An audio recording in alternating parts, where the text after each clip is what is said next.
పెంపుడు జంతువు లేదా పక్షిని ఎలా కొనుగోలు చేయాలి? పూర్తి వివరాలకు చదవండి రేపటి సాక్షి దినపత్రిక. తెలంగాణలో విగ్రహాలు రాజకీయ వివాదానికి కారణమవుతున్నాయి. సచివాలయం ముందు రాజీవ్ గాంధీ విగ్రహం ఏర్పాటును బీఆర్ఎస్ తీవ్రంగా వ్యతిరేకిస్తోంది. దీన్ని నిరసిస్తూ మంగళవారం రాష్ట్ర వ్యాప్త నిరసనలు చేపట్టనుంది. తెలంగాణ తల్లి విగ్రహాలకు క్షీరాభిషేకం చేయాలని గులాబీ శ్రేణులకు పిలుపునిచ్చింది పార్టీ అధిష్టానం.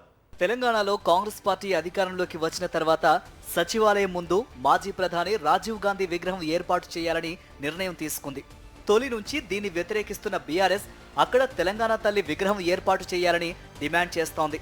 ఒకవేళ విగ్రహం ఏర్పాటు చేసినా తాము అధికారంలోకి రాగానే సచివాలయం పరిసరాల్లోని చెత్తను తీసేస్తామని తేల్చి చెప్పారు కేటీఆర్. ఈ క్రమంలో బీఆర్ఎస్ కాంగ్రెస్ మధ్య డైలాగ్ వార్ నడిచింది. బీఆర్ఎస్ మాటలను పట్టించుకోకుండా సచివాలయం ముందు రాజీవ్ గాంధీ విగ్రహాన్ని ఆవిష్కరించారు సీఎం రేవంత్ రెడ్డి. తెలంగాణ సచివాలయం ముందు అట్టహాసంగా ఏర్పాటు చేసిన కార్యక్రమంలో విగ్రహావిష్కరణ చేపట్టారు. ఈ సందర్భంగా దేశానికి నెహ్రూ కుటుంబం చేసిన సేవలను కొనియాడారు రేవంత్ రెడ్డి.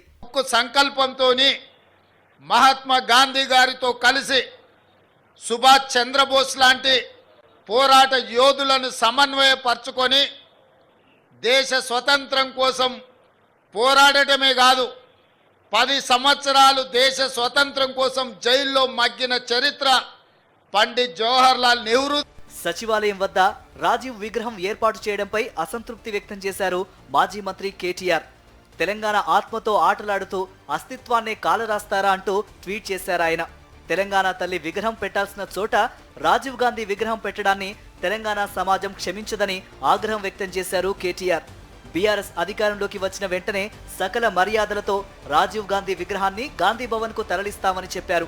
తెలంగాణ అస్తిత్వంతో పెట్టుకుంటే రాజకీయ సమాధి తప్పదని కేటీఆర్ హెచ్చరించారు. తెలంగాణకు సంబంధం లేని రాజీవ్ గాంధీ విగ్రహాన్ని సచివాలయం ముందు పెట్టడం సిగ్గుమాలిన చర్య అన్నారు మాజీ మంత్రి వేముల ప్రశాంత్ రెడ్డి.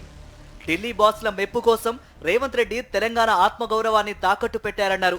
బీఆర్ఎస్ అధికారంలోకి రాగానే తెలంగాణ తల్లి గౌరవం పెరిగేలా చర్యలు తీసుకుంటామని ప్రకటించారు ప్రశాంత్ రెడ్డి.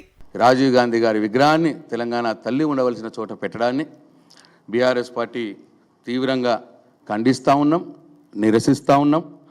తప్పకుండా రాబోయే రోజుల్లో మేము రాగానే తెలంగాణ తల్లి యొక్క గౌరవాన్ని పెంచే విధంగా మా చర్యలు ఉంటాయి అని చెప్పి ఈ సందర్భంగా తెలంగాణ సమాజానికి మేము మాట ఇస్తూ ఉన్నాం.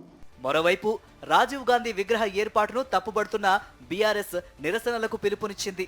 మంగళవారం రాష్ట్ర వ్యాప్తంగా తెలంగాణ తల్లి విగ్రహాలకు క్షీరాభిషేకాలు చేయనున్నాయి గులాబీ శ్రేణులు.